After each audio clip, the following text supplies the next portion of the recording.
নমস্কার। অন্নপূর্ণা যোজনার অফিসিয়াল যে নোটিফিকেশনটি ছিল, যেখানে বলা হয়েছিল 25 থেকে 60 বছর বয়সী কোনো মহিলা তিনি যদি সরকারি চাকরি করেন অথবা পেনশন পান অথবা আয়কর জমা দেন, তাহলে তিনি কিন্তু অন্নপূর্ণা ভাণ্ডার পাওয়ার যোগ্য নয়। কিন্তু মাননীয় মন্ত্রী 28 মে 2026 রাত 8:51 ফেসবুকে একটি পোস্ট করেছিলেন। কারা অন্নপূর্ণা যোজনা পাবেন না তার একটি লিস্ট দিয়েছেন।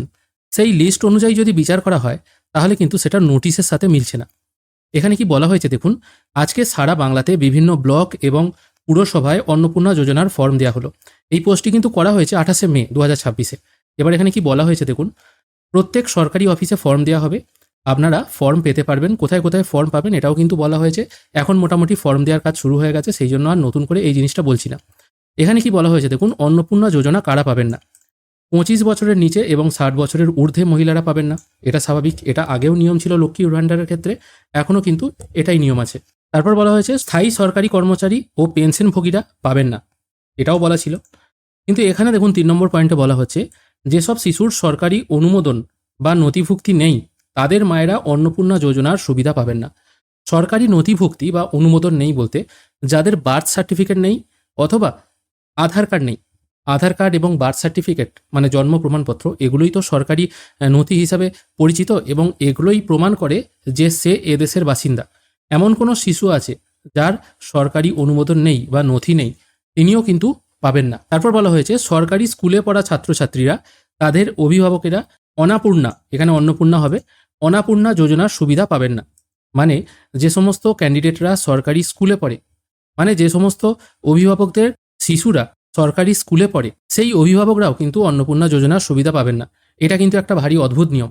আমি জানি না এটা সরকারি স্কুল হবে না বেসরকারি স্কুল হবে, কারণ বেশিরভাগ গরিব মানুষই বা মধ্যবিত্ত ফ্যামিলি সরকারি স্কুলে পাঠায়। আর বেসরকারি স্কুলে অ্যাডমিশন ফি যেটা নেওয়া হয় সেটা কোনো কোনো মানুষের 1 মাস কি 2 মাসের ইনকাম। তাই এইটা কেন বলা হয়েছে সেটা এখনও পর্যন্ত বোঝা যাচ্ছে না। তারপর বলা হয়েছে সরকারি সাহায্যপ্রাপ্ত স্কুল কলেজের শিক্ষক ও অশিক্ষক কর্মীরা শিক্ষা প্রতিষ্ঠান থেকে নিয়মিত বেতন পান, তারাও পাবেন না।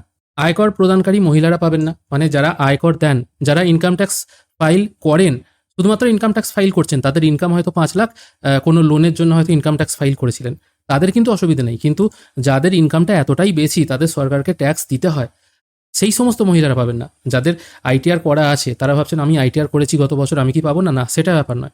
আপনার ইনকাম যদি 12 লাখ বা তার বেশি হয় তখন আপনাকে সরকারকে ট্যাক্স দিতে হয়। সেই ট্যাক্সের আওতায় যদি আপনি না আসেন তাহলে কিন্তু আপনি পাবেন।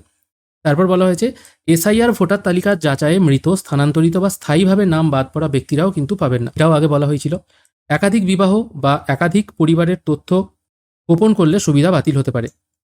মানে একাধিক বিবাহ যদি থাকে বা পরিবারের তথ্য যদি কেউ গোপন করে তাও কিন্তু এই সুবিধা পাবেন না। আর একটা বলা হয়েছে বেআইনি পরিচয়ে আবেদনকারীর আবেদন গ্রহণ করা হবে না। এতগুলো কিন্তু কথা বলা হয়েছে। মানে ভুয়ো যদি কেউ আবেদন করে আর কি, কেউ যদি পরিচয় গোপন করে তারাও কিন্তু অন্নপূর্ণা যোজনা পাবে না। আর যেটা 25 থেকে 60-এর যে ব্যাপারটি ছিল, এসআইআরে নাম বাদ পড়েছে, মৃত, এবার নাম বাদ পড়া বলতে কি স্থায়ীভাবে বাদ পড়ে গেছে, সে হয়তো ট্রাইব্যুনালে আবেদনও করেনি, তারাও পাবে না। এখানে মোটামুটি 9টা পয়েন্ট বলা হয়েছে। তার মধ্যে এখানে যে 4 নম্বর পয়েন্টটা আছে, সরকারি স্কুলে পড়া ছাত্রছাত্রীদের অভিভাবকরা তারা কিন্তু সুবিধা পাবেন না। এই কথাটি কেন বলেছেন সেটা কিন্তু মুশকিল। এরকম যদি হয় ম্যাক্সিমাম মানুষের কিন্তু অন্নপূর্ণা ভাণ্ডার থেকে নাম কাটা যাবে। আর এটা কিন্তু কোনো ফেক প্রোফাইল নয়, এটা সম্পূর্ণ অফিসিয়াল প্রোফাইল। এখান থেকেই কিন্তু এই পোস্টটি করা হয়েছে। কত তারিখে করা হয়েছে সেটাও কিন্তু আমি মেনশন করে দিয়েছি। দেখা যাক পরবর্তীকালে এই পোস্টে কোনো রকম সংশোধন আসে কিনা। আপনারাও কিন্তু এই পোস্টটি ফেসবুকে গিয়ে খুঁজে পাবেন।